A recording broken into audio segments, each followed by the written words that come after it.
প্রথম প্রশ্ন করেছেন এক ভাই অথবা বোন, বলছেন আসসালামু আলাইকুম শেখ। ওয়ালাইকুম আসসালাম রহমতুল্লাহ। আমার একটা প্রশ্ন আছে যে অনেক আগে আমি মানুষের ফল পেড়ে খেয়ে নিয়েছি। অনেক সময় গাড়িতে ওঠার সময় গাড়ির ভাড়া দিতাম না। আমি এখন ভুল বুঝতে পেরেছি, এখন আমার করণীয় কি? বিস্তারিত বলবেন, জাযাকাল্লাহু খাইরান। এরকম প্রশ্ন অনেকবারই করা হয়েছে, আমার মনে উত্তর দেওয়া হয়েছে। তারপরেও যখন জিজ্ঞাসা করেছে তো উত্তরটা দিই। আমাদের দেশের স্কুল কলেজের ছাত্ররা এরকমটা করে, অথবা মস্তানগুলো করে যে ভাড়া দেয় না। হারাম, মানুষের হক নষ্ট করা।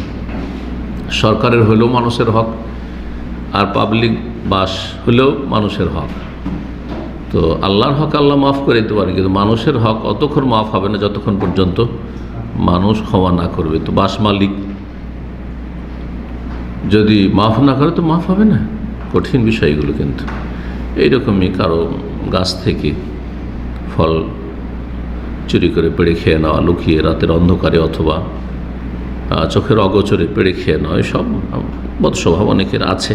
কারণ আসলে দিনী শিক্ষা নেই সমাজে, দিনী শিক্ষার অভাব। ভালো ইসলামী তরবিয়ত বাপ মা করে না, বাপ মাকেও দেখা যায় ওইরকমই আচরণ, ইল্লা মাশাআল্লাহ। তারপরে এমনি দুষ্টমি অনেকের থাকে। বাপ মা অনেক সময় ভালো হলেও অনেক ছেলেদের দুষ্টমি থাকে যৌবনকালে। যদি কেউ হেদায়েত হয়ে যায় তারপরে তো এটি তার সৌভাগ্য, তাকে আল্লাহ শুকরিয়া আদায় করা উচিত যে পাপ করার পরে সে বুঝতে পেরেছে যে আমি পাপ করেছি। মানুষ পাপ করে ভুল করে যদি বুঝতে পারে, উপলব্ধি হয় যে আমি ভুল করেছি, তো এইটা খুব পজিটিভ দিক, ভালো জিনিস। এটা ভালো লক্ষণ, এটা ঈমানের লক্ষণ। আল্লাহ শুকরিয়া আদায় করা উচিত যে আল্লাহ রাব্বুল পাপকে পাপ জানার তৌফিক দান করেছেন। এই শুকরিয়ার সাথে সংশোধন করতে হবে। এখন যাদের ফল পেড়ে খাওয়া হয়েছে, কতটা খাওয়া হয়েছে তাও জানা নেই।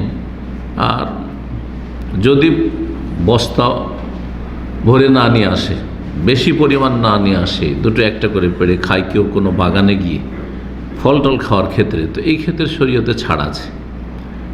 শরীয়তে ছাড় আছে মানে চুরি করে খাওয়ার নাই। আমাদের দেশের বাগান মালিকগুলো খুব কৃপণ, কিন্তু ইল্লা মাশাআল্লাহ বাগানে গরিবের ছেলেরা হয়তো আসে, অথবা এমন কোনো মুসাফির আসলো, এমনিতে খাওয়ানো উচিত তাদেরকে। যাদের বাগান টাগান নেই তাদের খাওয়ানো উচিত। লিচুর বাগান, আম বাগান যাচ্ছে, খাওয়ানো উচিত, হাদিসে রয়েছে। কিন্তু দেয় না, দেবে না। তো যখন দেয় না, আর গরিবদের বাগান নেই, তখন অনেকে পাপে জড়িয়ে যায়, চুরি করে খায়। তো এই ত্রুটিটা বাগান মালিকদেরও রয়েছে, এটা জেনে রাখা ভালো। যাই হোক, যে ভুলগুলি হয়েছে এগুলির জন্য সংক্ষেপে কাফফারা হচ্ছে, সংশোধন হচ্ছে বেশি বেশি দান সাদকা করা, বেশি বেশি দান সাদকা করা। তো দান সাদকা করলে হবে কি, ইন্নাল হাসানাতি ইউযহিবুনা সাইয়্যাত, আল্লাহ করে বলছেন নিশ্চয়ই নেকিগুলি গুনাহগুলিকে ভ্যানিশ করে দেয়, মুছে ফেলে দেয়, সাফ করে দেয়। যত নেকি বাড়বে তত গুনাহ কিন্তু মুছে যাবে, অটোমেটিকলি মুছবে। আর কাবিরা গুনাহ হলে তওবা শর্ত রয়েছে।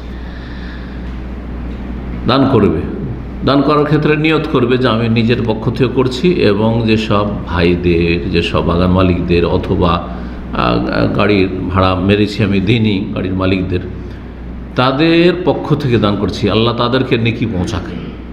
তো ইনশাআল্লাহ তাআলা আল্লাহ মাফ করবেন। বান্দার হকের ক্ষেত্রেও হয়তো আল্লাহ মাফ করে দেবেন। অথবা তারা যদি দাবি রেখে দেয়, তো কিয়ামতের দিনে আল্লাহ তাদেরকে উত্তম প্রতিদান দিয়ে রাজি করে দেবেন। আপনি যদি ভালো হয়ে যান, তো আপনার পক্ষ থেকে আল্লাহ ওই সব লোককে যাদের হক নষ্ট করেছে আল্লাহ রাজি করে দেবেন, আল্লাহ রাজি করে দেবেন। এই ছিল সমাধান।